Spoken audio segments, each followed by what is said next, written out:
my response might sound a little tough, but I'd kill him, I'd bury him. You know, it's you know, tolerance for that and the kind of culture that the Laker organization stood for winning championships is not tolerated.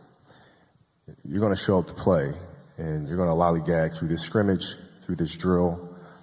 I'm going to beat you. I'm going to let you know I beat you. And I'm going to want you to reconsider your professional life choice. You know, and for the most part, you know, people will say, okay, that doesn't make a great teammate. Well, I'm not here to be a great teammate. I'm here to help you win championships. So there's a difference. And, you know, fortunately for us and for me, you know, we had an organization that, you know, it was championships or nothing. And they were really good about identifying that and bringing players in here that had that competitive streak and, you know, getting rid of the ones that did not.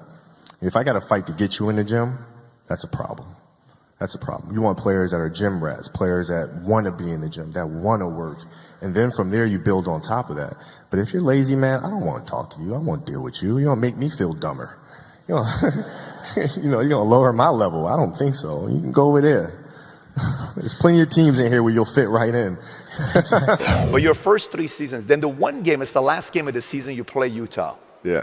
The one where you shoot 3 air balls at the end. 5. It was like 5. And then you hit one and his team doesn't go in, right? Mm-hmm. Moses, not Malone, one of the Malones came and spoke to you. I don't know who it was, from the Jazz. Malone, he was saying something, you were not even paying attention. Shaq was whispering something in your ear. What did Shaq say to you in that moment? I don't even know. You don't remember? No, I wasn't paying attention. Got you know, like it was, you know, like for me, it's maybe it's a little like asshole of me or whatever, but whatever. He was trying to whisper encouraging things. I was like, I'm fine. Okay, I shot 5 air balls on national TV in front of millions of people that cost us the series, and I'm 18. I'm fine, dude. How do you get there how does somebody get there mentally with that public humiliation? To some people hurts them and they don't come back? Well, you know, you got to look at the reality of the situation. You know, like for me, it's not, you know, you kind of got to get over yourself. Like, it's not about you, man. Like, oh, okay, you feel embarrassed. You're not that important. Like, get over yourself. That's where you go. Get over yourself, right? Like, you're worried about how people may perceive you, and like you're walking around and it's embarrassing because you shot 5 air balls. Get over yourself, right? And then after that, it's okay, well, why did those air balls happen?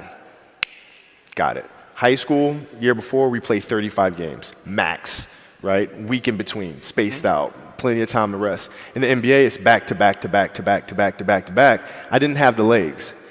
So you look at the shot, every shot was online.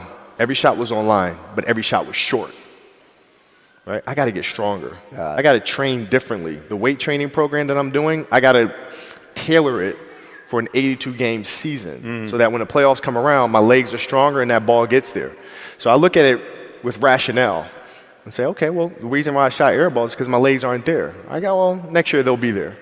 That was it. Done. Done. But it's simple. Like, if you do the math on this, right? Like, if you're thinking about how often kids are playing, right? And I tell this to my daughter and my daughter's team as well that I coach. It's a simple thing of math. If you want to be a great player, if you play every single day, 2-3 hours, every single day, over the course of a year, how much better are you getting? Most kids will play maybe, you know, an hour and a half, 2 days a week. Right. Do the math on that. It's not going to get it done. It's not going to get it done, right? So if you're obsessively training 2-3 hours every single day over a year, over 2 years.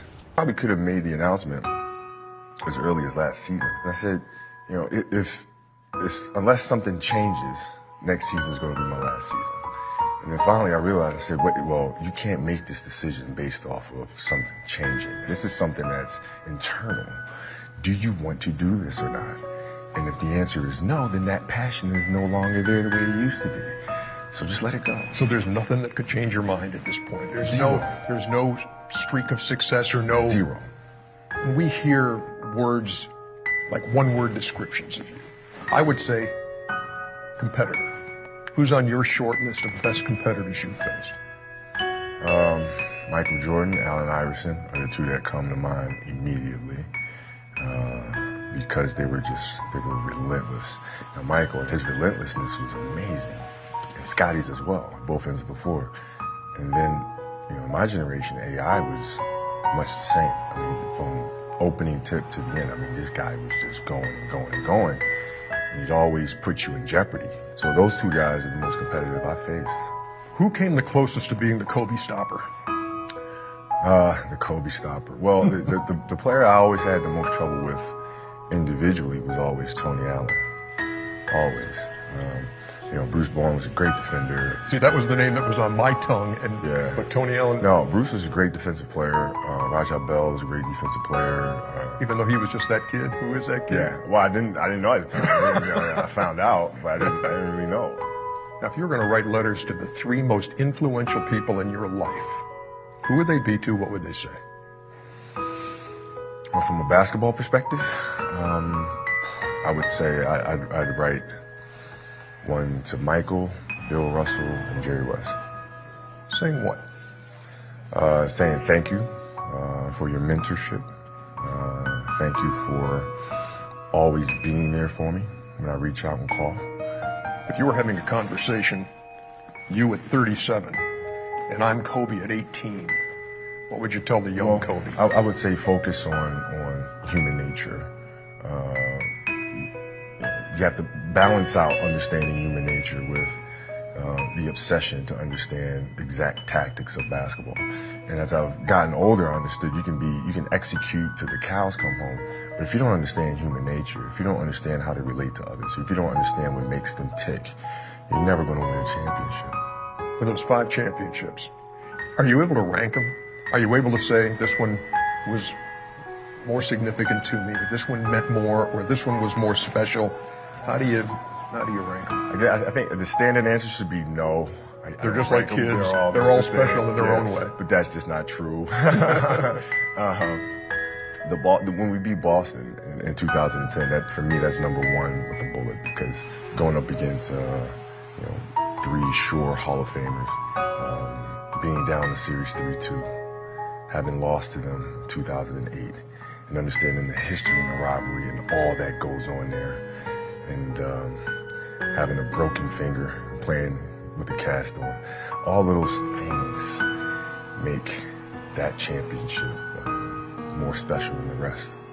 When you do hang it up here at the end of the year, and you're 1 shy of that number 6, is that going to eat at you? No, I did everything I possibly could, and it sounds crazy to say I won 5 championships and come up 1 short. But honestly, I'm okay with that. It just wasn't in the cards for me to get 6 or 7, but I did everything possible to try to make it happen. And I can live with that any day. If you could have a do-over in your career, what would it be? If I had a do-over, I think I would take more of a leadership role in talking to Shaq earlier, before things went south. How did you mend fences with Shaquille, with Phil Jackson? Or is that still in process in ways? No, that process it's over with. The memories that we had were the memories that we had doing battle, of us against the world. You know what I mean? Coming out on top. And when you have those moments, you forge this type of bond, right? That becomes bigger than the game, becomes bigger than whatever bickering might have gone on. So I think that was the first step. And then the second step was just maturity. We were both much, much older than we were at the time. And with Phil, when Phil came back to coach in 2006, that was our process. We started that from the first day he came here. When he came back and said, you know what, I want to come help you get these next championships. And I said, Phil, it is not my job to judge or to hold grudges. I understand more than most people that people make mistakes, and we move on. What do you think you're going to miss the most? I think the puzzle of trying to figure out how to get the best out of my teammates, the challenging of them, the relationships I have with them, And then watching them develop from training camp all the way in through the postseason and then to the finals where they're the best version of themselves. You know, that process is the thing that I'll miss the most. You see yourself being a TV guy? No. Really? Yeah, I don't know if I have the patience to do TV. Doesn't require much. No. Charles, Kenny, Yeah. me, you and Shaq side by side. It'd be I so mean, warm and fuzzy. You know what's crazy to me is, looking at Charles, you're looking at a transition of a player from, athlete to post. I mean, he's certainly a blueprint. He found what he loves to do and what he's great at and he loves doing, and there you are. If it does intrigue you, I mean, when could you start? Can we just get an agreement here today? Yeah, Okay. yeah. We can have some type of agreement. We'll shake on it. There you go. I'll do 60% of revenue split All right. on the show. Excuse me, let go of my hand.